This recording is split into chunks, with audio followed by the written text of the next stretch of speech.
सावित्रीबाई फुले शिक्षण प्रसारक मंडल संचलित रेणुका हाईस्कूल सातारा परिसर औरंगाबाद। मैं सह शिक्षक सिहाराली एम.वी. आप सभी का स्वागत करता हूं। विषय हिंदी, कक्षा 8वीं, चैप्टर 2, लेक्चर 2। पाठ का नाम है वारिस कौन। लेखिका विभा रानी जी का परिचय। जन्म 1959, मधुबनी, बिहार। बहुआयामी प्रतिभा की धनी विभा रानी हिंदी व मैथिली की राष्ट्रीय स्तर की लेखिका है। आपने कहानी, गीत, अनुवाद, लोक साहित्य एवं नाट्य लेखन में प्रखरता से अपनी कलम चलाई है। आप समकालीन फिल्म, महिला व बाल विषयों पर लोकगीत और लोक साहित्य के क्षेत्र में निरंतर काम कर रही है। प्रमुख कृतियाँ: चल खुसरो घर अपने, मिथिला की लोक कथाएं, गेनू झा के किस्से कहानी संग्रह, अगले जन्म मोहे बिटिया न कीजो नाटक, समरथ डैश कैन द्विभाषी हिंदी अंग्रेजी का अनुवाद, बिल टेलर की डायरी आदि। गद्य संबंधी प्रस्तुत संवादात्मक कहानी के माध्यम से विभा रानी जी का कहना है कि हमें उत्तम फल प्राप्त करने के लिए समय और साधनों का सदुपयोग करना चाहिए। जो ऐसा करता है वही जीवन में सफल होता है। तो हमें जीवन में सफलता प्राप्त करने के लिए समय और साधनों का सदुपयोग करना चाहिए, ऐसे लेखिका का कहना है। एक राजा था, उसके 4 बेटियां थीं। राजा ने सोचा कि इन चारों में से जो सबसे बुद्धिमती होगी उसे ही अपना राजपाट सौंपेगा। तो एक राजा था, उसकी 4 बेटियां थीं। राजा ने सोचा कि इसमें से जो सबसे बुद्धिमान लड़की होगी तो उसे ही अपना राज्य का उत्तराधिकारी बनाया जाएगा। इसका फैसला कैसे हो? लेकिन राजा के सामने प्रश्न है कि इसका फैसला कैसा हो। वह सोचने लगा, राजा सोचने लगा, विचार करने लगा। अंत में उसे एक उपाय सूझ गया है। उसने एक दिन चारों बेटियों को अपने पास बुलाया। तो राजा ने जो उसकी 4 बेटियां थी उनको अपने पास बुलाया, सभी को गेहूं के 100 दाने दिए और सभी चारों बेटियों को गेहूं के 100 दाने दिए और कहा, इसे तुम अपने पास रखो। अरे जो गेहूं के दाने हैं तुम अपने पास रखो, 5 साल बाद मैं जब इन्हें मांगूंगा तब तुम सब मुझे वापस कर देना। तो इस प्रकार राजा ने अपनी चारों बेटियों को गेहूं के 100 दाने दिए और कहा कि ये दाने अपने पास ही रखो और 5 साल बाद जब मैं ये दाने वापस मांगूंगा तब तुम मुझे देना। गेहूं के दाने लेकर चारों बहनें अपने अपने कमरे में लौट आई। बड़ी बहन ने उन दानों को खिड़की के बाहर फेंक दिया। तो इस प्रकार ये चारों बेटियां 100 दाने लेकर अपने अपने कमरे में लौट आई। सबसे बड़ी बहन जो थी उसने ये गेहूं के जो 100 दाने थे खिड़की के बाहर फेंक दिए। उसने सोचा, आज से 5 साल बाद पिताजी को गेहूं के इन दानों की याद रहेंगी क्या? तो पहले बहन ने सोचा कि 5 साल बीत जाने हैं तो इसमें पिताजी को इन दानों की याद रहेगी क्या? और जो याद भी रहा तो क्या हुआ, भंडार से लेकर दे दूंगी। तो बड़ी बहन ने सोचा कि राजा को यानी पिताजी को इन गेहूं के दानों की याद भी रहा तो मैं अपने जो अनाज रखा जाता है भंडार घर, तो उस भंडार घर में जाऊंगी और उसमें से गेहूं के 100 दाने देकर पिताजी को वापस कर दूंगी।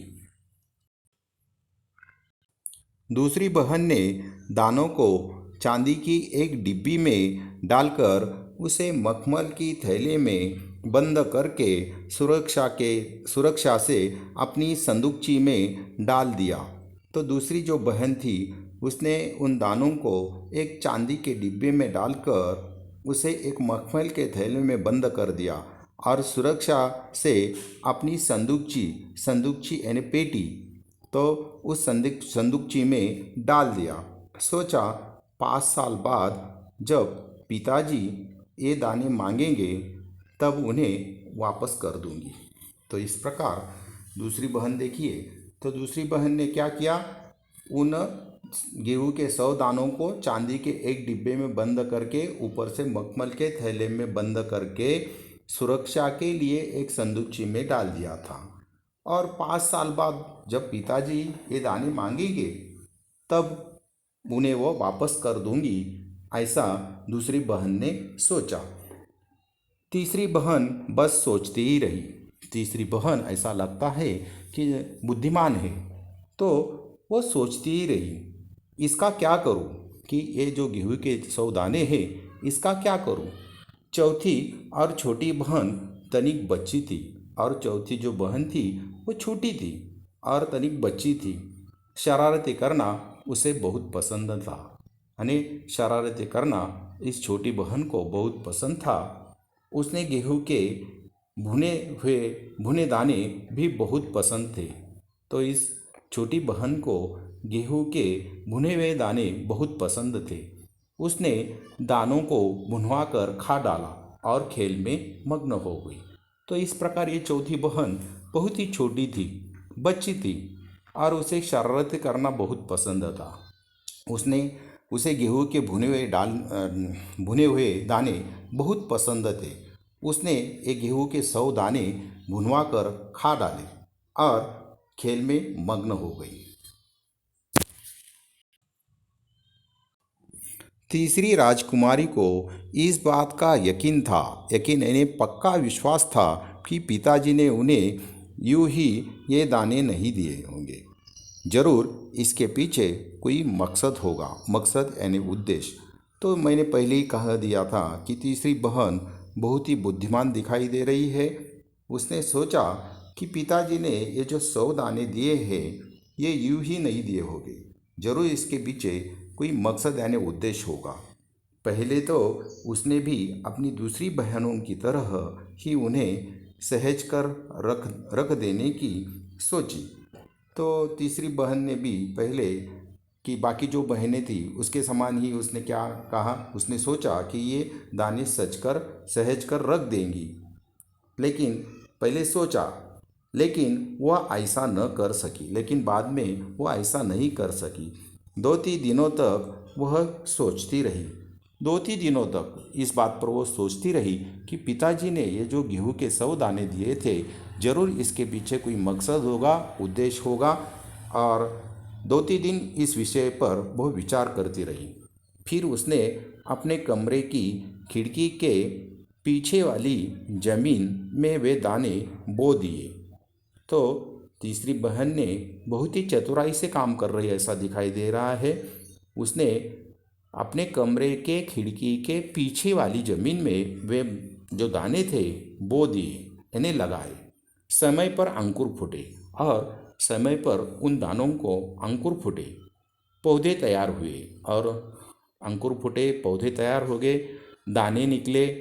राजकुमारी ने तैयार फसल में से दाने निकाले और जो तैयार फसल हो गई उसमें से दाने निकले उस राजकुमारी ने और फिर बो दिए।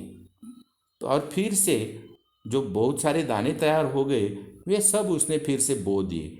इस तरह 5 वर्षों में उसके पास ढेर सारा गेहूँ तैयार हो गया।